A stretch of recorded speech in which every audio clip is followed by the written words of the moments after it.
ذرا اس ویڈیو کو دیکھیں اور اندازہ لگائیں کہ کس تکلیف کو برداشت کر رہا ہوگا یہ بے زبان جانور، جب کل کو یہ اللہ کی بارگاہ میں روز محشر میں فریاد کرے گا کہ مالک، ایک انسان نے میرے ساتھ یہ ظلم کیا، تو اس وقت ہم کیا جواب دیں گے؟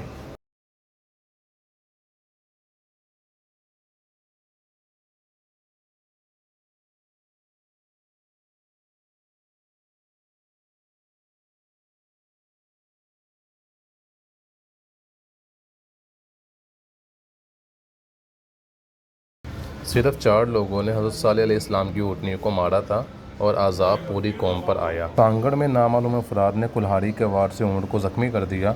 تفصیلات کے مطابق بتایا جاتا ہے کہ اونٹ کسی اور مالک کی زمین پر داخل ہو گیا تھا، جبکہ زمین کے مالک نے کلہاڑی کے وار سے اس کی ٹانگ کو کاٹ دیا۔ جب اونٹ کا مالک اونٹ کی ٹانگ کو لے کے مقامی پولیس اسٹیشن پر پہنچا تو پولیس نے نامعلوم افراد کے خلاف مقدمہ درج کر دیا۔ حضرت صالح علیہ السلام کی اونٹنی کو بھی صرف 4 لوگوں نے مارا تھا، لیکن خاموش رہنے کی وجہ سے پوری قوم پر عذاب نازل ہوا تھا۔